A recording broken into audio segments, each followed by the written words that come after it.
Yeah, truly speaking, we all say Ghana is the gateway to Africa, and for my studies, I know it's the center of the world. And before you can even draw a circle, you put this compass at the center. So everything starts from the center. So if we want our economy to grow, we must start from the center. If we want peace, we must start from the center. If we want to see the world unite, we must start from the center.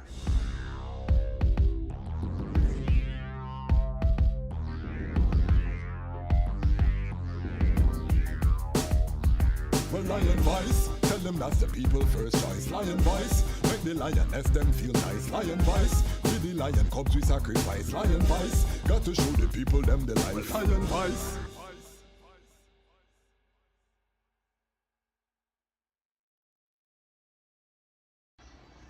Greetings in that divine name of His Imperial Majesty, Emperor Haile Selassie the First, King Rastafari. This is the Dejazmatch Kwasi, and this is the Lion's Voice. And today, I'm here with a very special guest. You all know this channel is about building, maintaining your kingdom while navigating Babylon jungle. I have the jungle Ras here. I'm here with none other than the great Kojo Kombolo. The brethren is doing powerful works here in Ghana. He's working with the Rastafari community on the ground here. He's the host of the #1 morning reggae show in the country. I just finished the show, full of vibes, full of energy, and I just want the people them to see creatives all over the world what you can do with hard work and determination. Please, my brother, introduce yourself. Yeah, man. Respect everybody. Greetings to everybody watching wherever you are. I say big up yourself. You know, my name Kojo Kombolo. Kombolo in Jamaica means colleague, but my name is Kojo Kombolo Kambalo. That is English. That means Kambalo to the King of Kings, His Imperial Majesty. And Kojo, as I was born on Monday, from the Akan tradition, when you're born on Monday as a male, that is Kojo, and the female is Ajwa. So that's Kojo Kombolo. And I'm a radio presenter at the University of Ghana Radio Universe every Thursday morning from 9 to 11, the hottest, the toughest morning primetime reggae show in the capital. And I'm an artist, and we're recording artist. I produce my own stuff. I'm an engineer too. I'm a promoter and a sound man. Okay. So we have to do some collaboration. Let's get that out of the way first and foremost. Yeah. What software do you use in your studio? As at now, I'm using Cubase. Cubase. Yeah. Okay. I noticed Cubase seems popular in Ghana here. In the West, we use Pro Tools a lot. And Logic. Yeah, and Logic.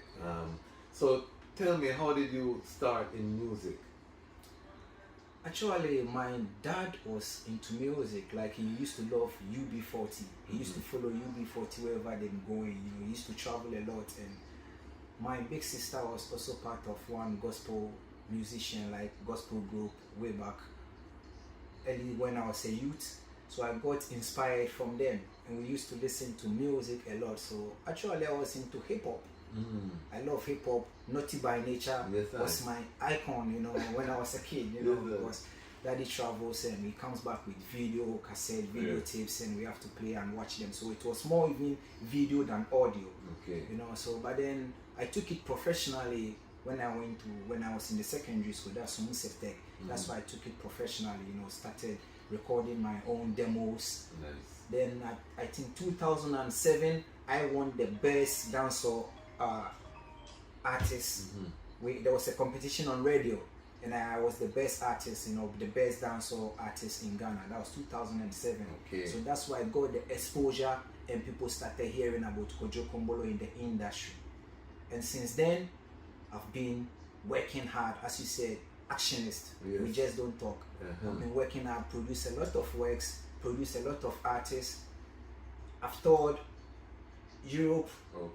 I've been in Jamaica, played with Sinsla Kolonji. Beautiful. Yeah, but yeah, that's how I got. So I took it professionally. That was 2007 when I got the exposure. Give thanks. And how did you end up here at the University of Ghana, this beautiful campus? Okay, actually there was a virgin, big up Inches, anywhere you find yourself, you know, he gave me the opportunity to be here. He was the host, and then he has to do his masters overseas. So he traveled. Then before he left the country, he called me and he said, "No, Kombolo, I want you to take over." And I suggested the next version, and the virgin was like, "No, I can't do any voluntary work again. I'm tired of this voluntary work." And so the authorities were like, "If it's not Kombolo, then we're going to give it to a student here." And I realized if a next student take it, it's going to shift the whole idea.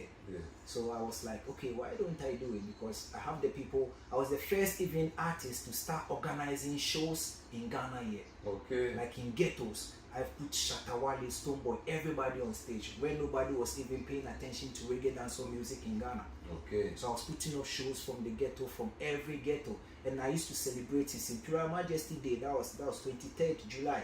That's Judah promotion.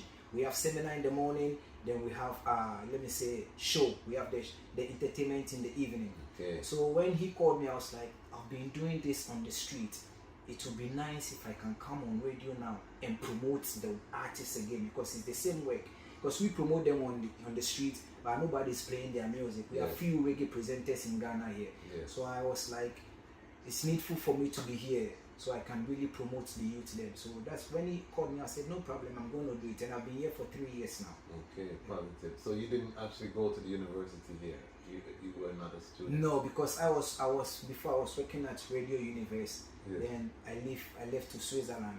Okay. So I was schooling and I decided to come back home. So when I came, I've been doing this from ages. So I was like, no, I can do it here. Because I wanted to do radio in Switzerland. Okay. But then I said, why don't I come home and help my people rather? What was it like because I grew up in Toronto as a Jamaican, born in Jamaica, grew up in Toronto.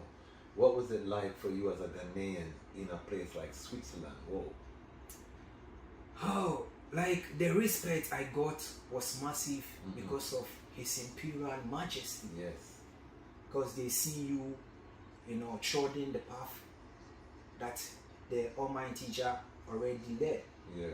So then the respect was there. But then living in Switzerland, it wasn't easy though. Because you know where you're coming from, the way people see, the perception they have.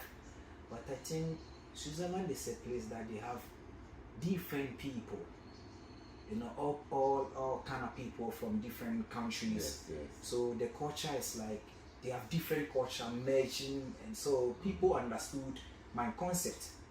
Like even in the school, when I was in the school and the professors come to class, sometimes they spend even 30 minutes watching YouTube, watching my videos in the classroom. Because you see, like a superstar, you from Africa, and the way you keep yourself. Yes. I'm a man of principle, Yes, sir. and I'm very disciplined because my dad and mom was in the military. Okay. So I've been a disciplined youth from day one. Okay. So I was very disciplined there. Although it's not our country, that's not the place we're from. But one thing I believe in this life, there is more education in traveling. Yes, sir. Because His Majesty traveled a lot, and I realized he did a lot of things in Switzerland. That is why Switzerland understand our culture. Okay. Yes. So it was quite easy for me in a way. The famous speech to the League of Nations took Yeah, place there in yeah. Geneva. So that makes sense. I want to talk about the economics of being a creative. I started the Association of Rastafari Creatives, so we're very keen on the economics. Yeah. You asked me about relationships. I talk about relationships. Relationships cannot be sustained without money. Money, it's true. Because you find a young lady, you have children, little more you need Pampers. Yeah. You need Yeah. a place to stay. You need. So how have you found it as a creative, making money? Are you able to sustain yourself completely on creative work, or do you have another work and then you balance the two? Actually, I balance it because even as I said, as I was started putting up shows, I was into t-shirt printing, Okay. designing and doing tie and dye. So that's what I do. Like I do the t-shirts, I do the costumes, then send them overseas. Okay. Before I used to send them to America and take books so we can read. Yes. But as you said, we need money. So later I was like, okay, we have a lot of books now, so can we trade? We want physical money now, Yes, we want the currency. So that was what we used to survive. But it got to a time those links because people got, you know, like everybody started doing t-shirts and it was all over. So now, you know, all the money is not coming to you. Yes. And I realized Ghana also shifted from the printing works to the kente, like the how do you say, GTP, batik and all those things. So it kind of limits those people doing the t-shirt printing business. It kind of limits it for a while. But then, let me say, for some time now, creative arts living in Ghana is very hard to sustain. Yes. Because the economy is trying to, I don't know, the system is collapsing everything now. Because even the same t-shirt you print here, selling it for 50 Ghana, you see the same print coming from China for 30 cedis. And the people will tell you the China one is much cheaper than the one you're doing here. So now it's very hard for the creative arts sector to even survive in Ghana here. So economically, it has not been easy, but I do a lot of things. Yes.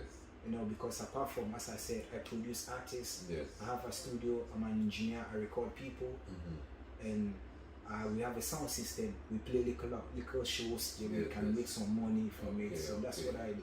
So excellent, and I hope to be a part of the solution that creatives can make some money, because what governments have to understand right now is that if you don't protect your creative industry, you are not protecting your culture. Your culture, very true. Everybody's online now, so they can see what's happening in America everywhere, and you can see how people dress, even the influence of the Western culture.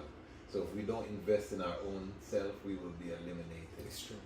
So it's very important. Now, do you have children, wife? How old are you? Yeah, I have one daughter, one beautiful daughter, and she's in Switzerland. With the mother. Okay, give thanks. So no wife in Ghana yet. No, like mostly I'm a busy and a productive person. You see, make sure. But I spend time with my daughter a lot. Yes, I know I travel like the August. It was her birthday in July, so I just surprised her. I took myself there as a birthday gift. You know, and I had time with her, and we always talk on phone.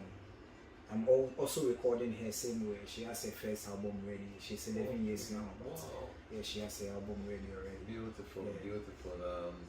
You know, fathers, make sure you're involved, especially with your daughters. I have a daughter, so I know that when they touch the heart, you know, the daughters know how to touch the heart. So let the people know what projects do you have, how can they get in touch with your movement, how can they support your movement? Actually, now I just released my EP, that was April, and I'm still pushing. That is the incoming called EP. Yes, sir. Yeah, I have 6 songs on it. You know, incoming called EP. It's like a storytelling. It's about trading. You know, Fela and Dada. I put up these 2 characters, Fela and Dada. So when you listen to the song, I've been changing my voice to be Fela and to be Dada. And it's very interesting story. You have to go out there. You can get it on AudioMark, DistroKid, Amazon, iTunes. You can get it there. And I also release 2 singles every month. I started from January. So every month I release 2 singles on the same rhythm. So 1 rhythm, 2 songs. 1 rhythm every month. And I've been doing this for years, but this I started like putting it out there this January. So if you go on my AudioMark, you get the songs there. And I also have my Ancestral Code album out there. You know, now I feel people doing dubsteps. Yes. You know, the dubstep is now coming in Ghana, but we started doing this way back, and I recorded all those songs in Ghana, but produced in Jamaica, Italy, and give thanks to Fata. I don't know if you get a chance to watch this. Fata, Uncle Studio in Jamaica. You did a great mastering for me. Give thanks. That's why it was one of the biggest reggae albums in Ghana. So that's where you can get my songs. Yeah, sound is important. Big up Tanya from AudioMark. She was at the Jamaica Music Conference in 2020, and she is really one of the people at AudioMark spearheading the reggae, dancehall, and Afrobeats. So big up yourself, Tanya. I'll make sure I send this interview. You get a shout out on the ground in Africa, so you're doing something right. You know, any final word sound that you want to share with you know, just the people. What should they know about Ghana and what's happening here? Yeah, truly speaking, we all say Ghana is the gateway to Africa, and for my studies, I know it's the center of the world. And before you can even draw a circle, you put this compass at the center. So everything starts from the center. So if we want our economy to grow, we must start from the center. If we want peace, we must start from the center. If we want to see the world unite, we must start from the center.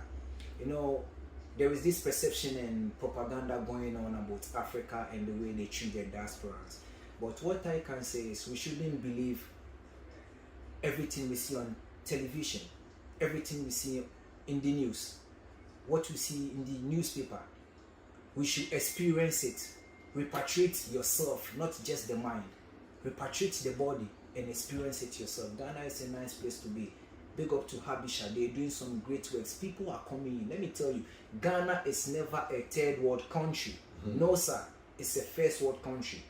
Because the world economy, even most of the people depend on Ghana, they depend on Africa. Second country when it comes to cocoa production in the whole world. So we're doing great. When you go to Switzerland, they have the best chocolate, but they don't produce cocoa.